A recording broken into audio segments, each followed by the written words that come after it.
Hello and welcome. Good evening. We are live once again from Tokyo, where the Tokyo 2020 Olympics are happening. It has become a routine exercise now that we begin our show every day with the disappointments and end our shows with hope. Hope for a better tomorrow. Hope that India would win some medals. And today again, it was a series of disappointments as shooters once again drew a blank. The blame game has begun and the gloves are off. After India failed to make it to the final in any of the mixed team events, perhaps India's best chance to win a medal in shooting, well, that did not happen today. And the NRAI president, that is the National Rifle Association of India president, Mr. Raninder Singh, of course, said that the coaching staff will have to be changed. Perhaps an overhaul in the coaching staff. So what exactly is the story? Here's the entire report. Shooting was touted as India's biggest medal hope at Tokyo 2020. And yet after 4 days, India have nothing to show for in shooting. World number ones and world number twos in their ranks, and yet only one Saurabh Chaudhary managed to reach the final among them all. So who really is responsible for this debacle at Tokyo 2020? According to National Rifle Association of India Chief Raninder Singh, who also happens to be Punjab CM Captain Amarinder Singh's son, the coaches are the problem. Clearly because he announced in Tokyo that there will be an overhaul of the coaching staff. We are going to see an overhaul of the Indian coaching staff for sure. We are no longer going to be held at ransom because the period of ransom is over. Evaluation is there for everyone. You think it is only evaluation of the athlete who's happening there? Maybe evaluation hoegi. Highlighting how there has been friction between the players and the coaches, Raninder gave the example of Manu Bhakar and Jaspal Rana. He said he tried to make them work together, but it did not happen. Both of them didn't get on. It was not only Jaspal.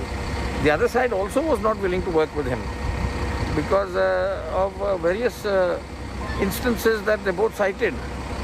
The girl cited something, the parents cited something, Jaspal in his defense cited something. I tried twice. But the question is, why should Raninder Singh himself go scot-free? After all, if there were issues between coach Jaspal Rana and the shooters, why didn't he sort them out in time? Who is responsible for that? The truth is that the shooting contingent at the last Olympics was different. The coaching staff was different. But the result in Tokyo is the same. The only common factor though, both in Rio and in Tokyo, is Raninder himself. He was the shooting body chief then, he's the shooting body chief now. So why shouldn't he take the responsibility for such a poor show? India demands answers, not scapegoats made by federation presidents to save their own skin. Sports Bureau, India Today. Boria, I understand where Raninder is coming from. Jaspal Rana, of course, he didn't turn up for Manu Bhakar. There were differences. What exactly is the story? Is Jaspal Rana being made a scapegoat? Somebody who was not even present at the Olympics. I understand he was with Manu Bhakar for the longest time. But it's not just Manu Bhakar. There are other shooters as well who have their coaches. They have foreign expertise. They have national coaches. What exactly is the story? Who's to be blamed for this debacle? No, let's be clear. Except Manu Bhakar, Jaspal Rana is not responsible for the failure of Ella Venil, Valerivan, Divyansh Panwar, or for any of the other shooters. So exactly. It's not definitely Jaspal Rana alone. It is a collective failure. Raninder too has to take accountability, and there's no debate about it. As the federation president, the buck stops with him. But to say that he should resign is like saying Saurav Ganguly should resign if Virat Kohli's team loses. So that is not the point. The point is he has to fix it. How does he fix it? Where is it going wrong? Today, you and I were together all day. You saw it all. Manu said she was taking too much pressure on herself. So Rahul, one thing. Saurabh shot 586. Saurabh today shot 490. So clearly, if there is potential only, then will you shoot like that? Now, where is it going wrong then?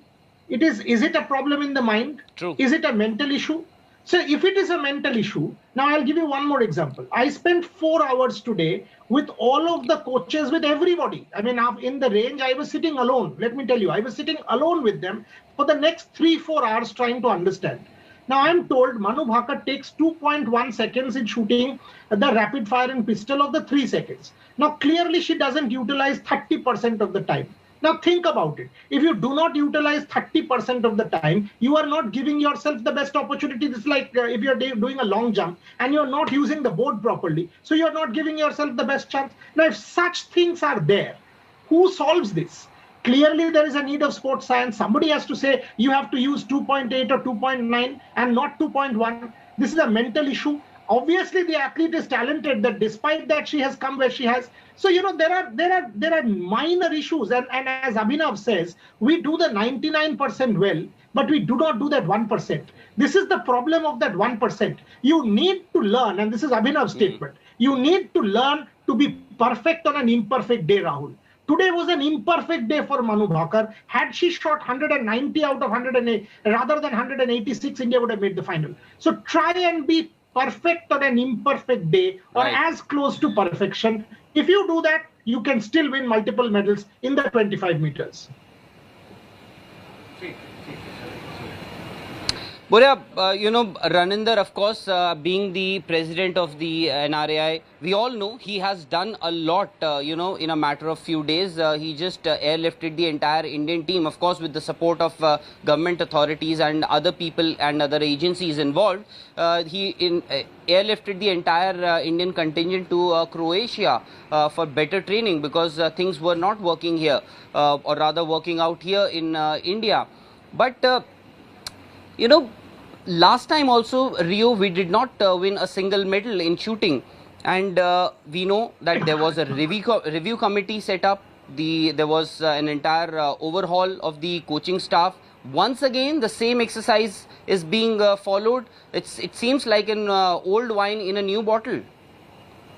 You know, Rahul, again, I mean, the point is you have done, see, 3 things have changed. What are the changes? The changes are you have infrastructure. The changes are you have accountability as to how the money was spent. Right. The changes are you gave the athletes every possible opportunity to train in the best possible manner, even in COVID times. That's the change. What is the end result? The end result is you're still not winning. So clearly you have to fix something. In sport, it's winner takes all. It is ultimately winner takes all. And that is what the problem is. Today you saw Raninder. He was sitting with you and me only. So Raninder was as exasperated and as out of, you know, completely at a loss for words as to what is going on. He has to figure this out. This is his job.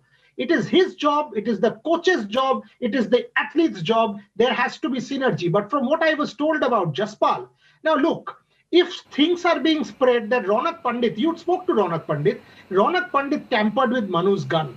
Ronak Pandit deliberately did so because his wife is a shooter and a pistol shooter, Hina Singh. This is complete nonsense. Who is spreading all this? Where is all this coming from? How come this thing is being spread from Delhi in the middle of the Olympics when nobody is here? Nobody knows if Ronak Pandit and Manu Bhaker was fiddling with Manu Bhaker's gun, because in the dry fire area, nobody except the athlete and the coach has access. Where are all these stories coming from that you and I need to know? And that is what tells me that the underbelly of shooting is quite rotten. People are out for each other's blood. They are baying for each other's blood. And a lot of politics is going on, which Raninder needs to deal with if he has to fix this system. Yes, yes. And I wouldn't believe that Raninder is already not aware. If I know this, you know this, we all know what happened in Croatia. Forget about the coaches, even the shooters, they don't get along well with each other. There are a few shooters, and we know what happened in Croatia, what happened between the players and the coaches. Jaspal, of course, is also an example. Just the I don't mind, you know, as you said, he would be as exasperated as perhaps you would be, or I would be, or anybody would be. But then, you know, the timing of his statement that we are going to change the entire coaching staff, because we still have the Olympics going on. There are still events to be played. But Boria, fair enough. I get your point, what you exactly are trying to say.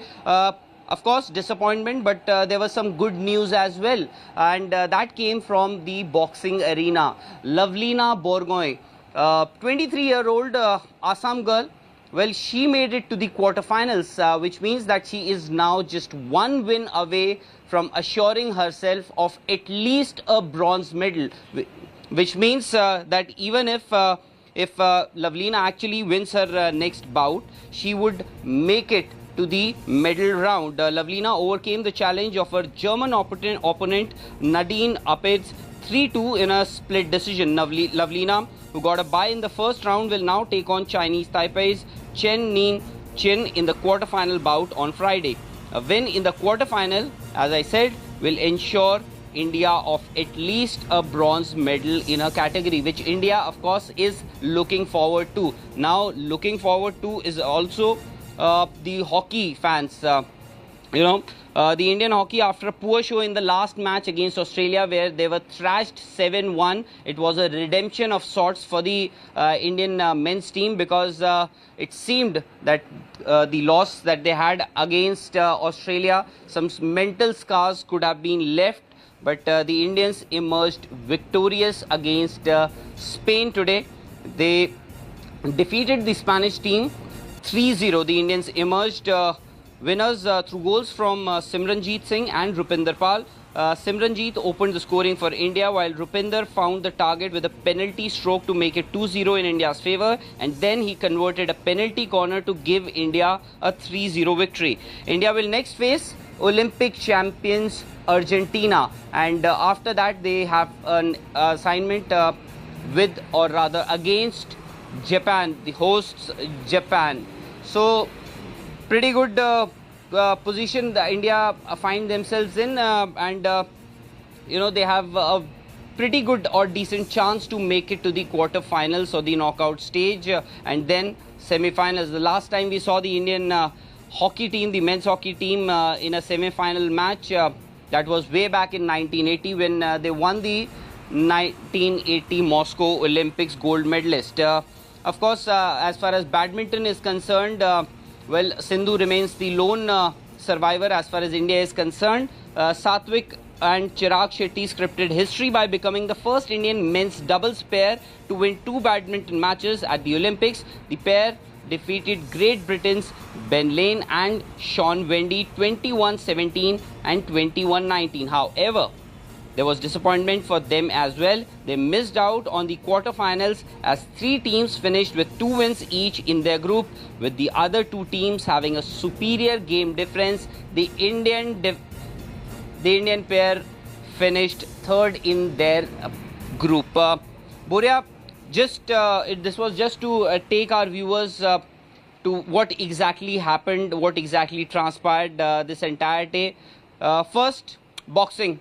A realistic chance, because not just Lavlina, tomorrow Pooja Rani is also going to be in action, and she also got a bye, which means tomorrow if she wins, she also finds herself at the same position where Lavlina is today. And Lavlina, of course, she has a tougher opponent in her next bout, but still, boxing, we have a pretty realistic chance.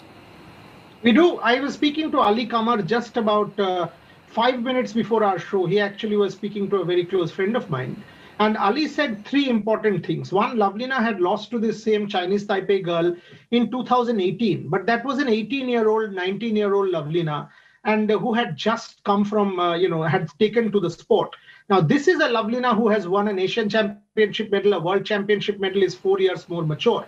The second point that Ali made was that this Chinese Taipei girl beat the Italian girl today. And even in that game, she wasn't impressive. The Italian girl actually could have won. That too was a split decision 3-2. So there is every reason to believe, and that Italian girl is the same girl who Lavlina was sparring with in Italy. So if the Italian girl could put up a decent enough showing, no reason why Lavlina will have a good chance against the Chinese Taipei opponent. Number one, Pooja. Tomorrow, every one of us are giving Pooja a big chance to win. But the problem is in the quarterfinals, because she is expected to face the Chinese, who she has lost with 5 times in a row. Right. So tomorrow I expect Pooja to win, but thereafter she might stumble in the quarterfinals on a day when she has to beat, actually punch above her weight. That is the reality, Rahul. All right, let's hope boxing does bring us some good news. as far as table tennis is concerned, India's Achanta Sharath Kamal, it was curtains on his campaign as well. He was up against the reigning Olympic champion, and Sharath lost to the reigning Olympic champion Ma Long 4-1 in round 3 of men's singles table tennis. Kamal gave India hope of an upset when he had Long on the ropes in the second game, winning it 11-8 to draw level. But despite a tough contest in the third, Sharath couldn't recover after he lost the game post-deuce. Ma Long then romped home, winning the next two games 11-4 to win the match again. And now on to what happens tomorrow. Important engagements tomorrow. Of course, for India, there will be a few big names that will be in action tomorrow.